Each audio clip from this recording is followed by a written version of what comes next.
Alright, this is my 1989 Opel Corsa A, which hopefully in the next shot will be clean. Alright, so this is my Opel Corsa A, now clean. But I've also realized it's not in the state anymore that we stole it in. We had just let the car get welded when we sold it. And it's been, I believe it's been redone by now, because there's different shades of Ibiza blue on this part of the car and on this part. So yeah, it does have new shocks, I believe, because they're still really firm after 32 years. I would think otherwise.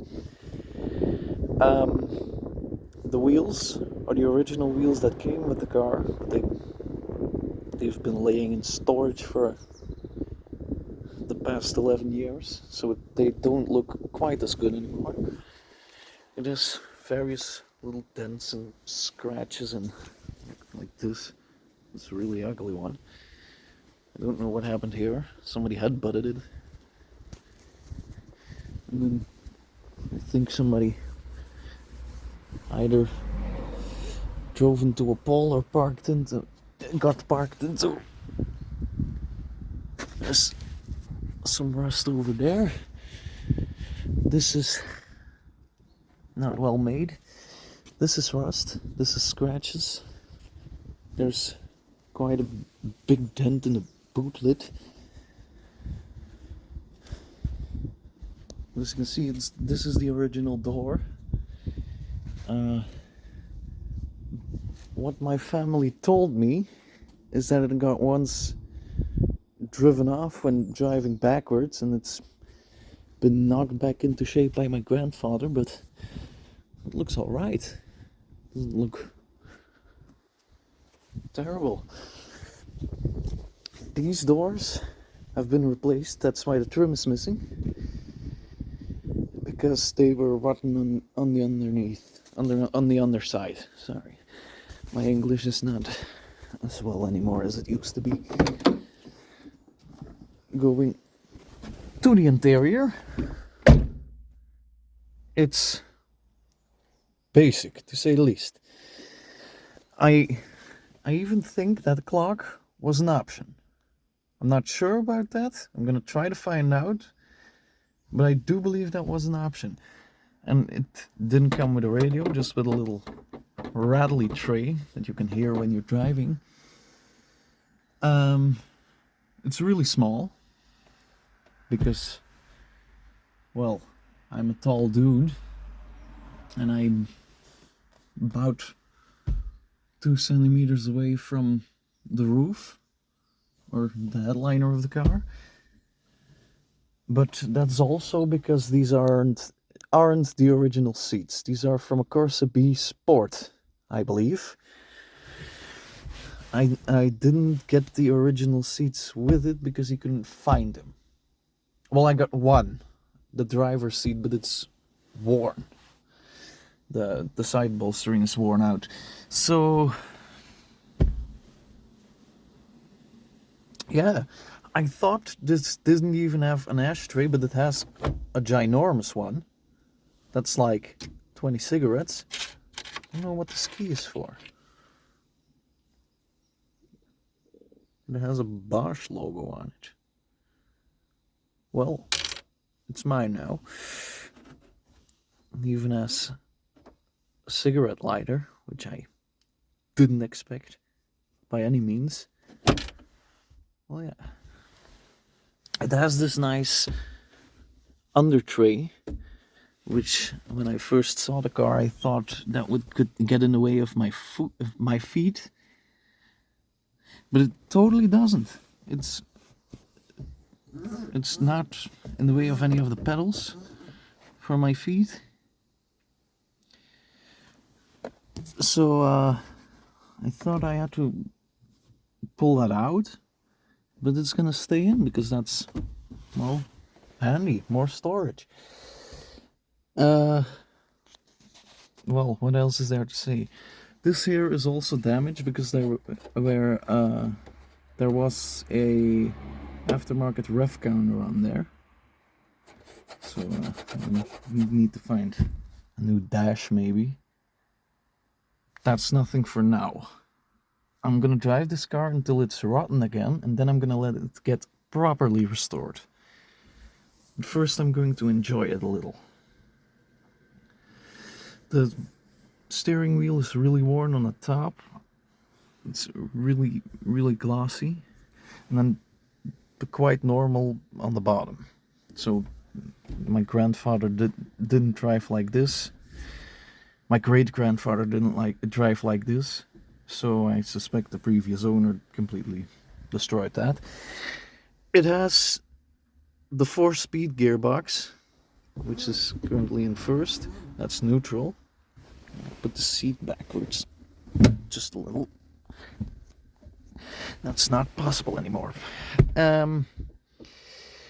It's really weird because I'm used. When you put an Opel in reverse, most Opels, you have to pull a tab here and then push it to first, basically.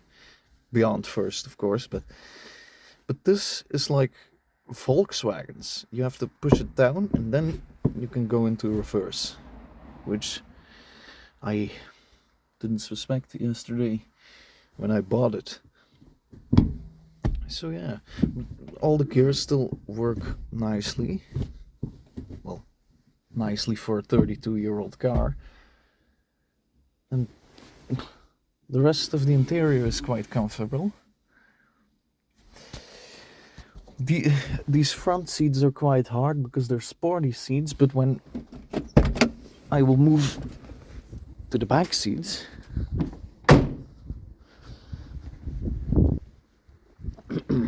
those are the mats. Don't think they are original, so they're staying out.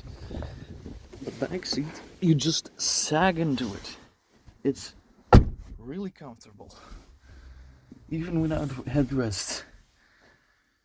It's a bit claustrophobic for me because, well, I'm sitting with my head against the roof again.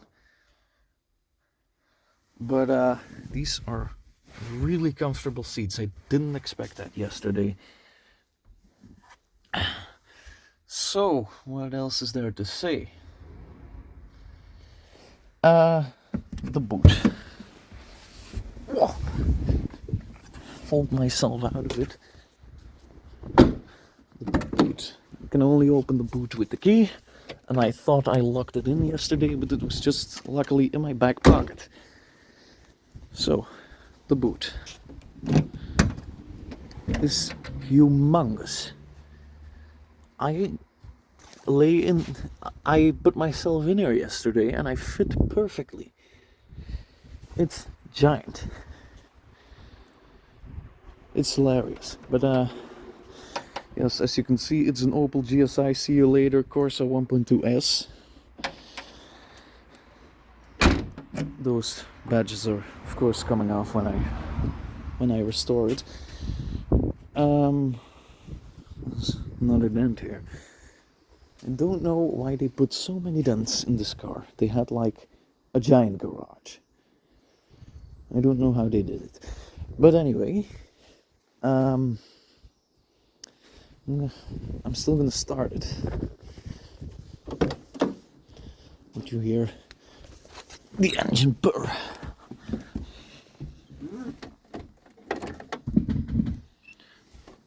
It's still with the choke because it has a carburetor. I'm gonna pull that out and then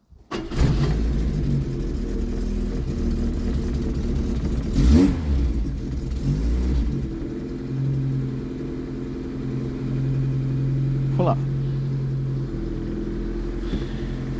I do believe the exhaust leaks because well, it really has a rothy sound to it. Open the hood.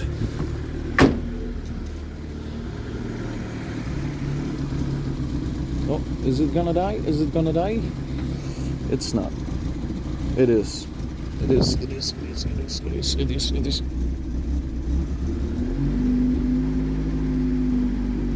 Yes. Okay. Where's... This is the little 1.2. It still runs. Why? There are 2 bolts missing. Wonder what more it's missing. But it sounds okay, so I'm quite pleased about that. That's been welded.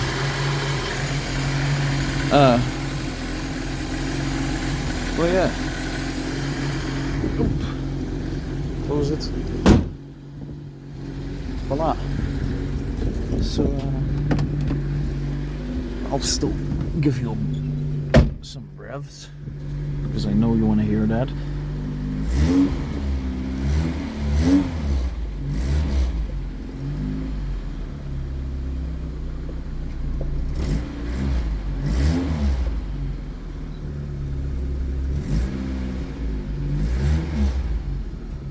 Yes, the exhaust is leaking, no doubt about it.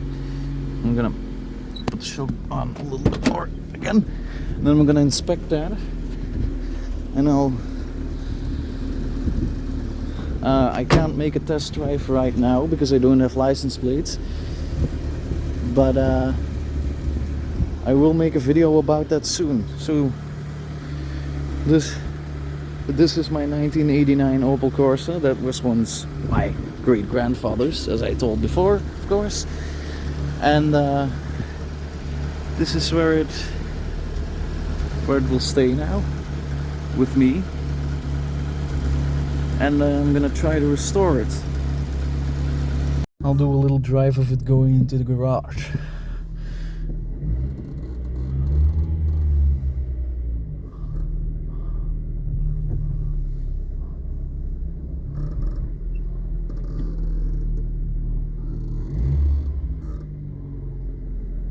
Voila! That's it. I still have to modify it. I have a little hanger for here. So yeah, this is the end of the video. I hope you liked it.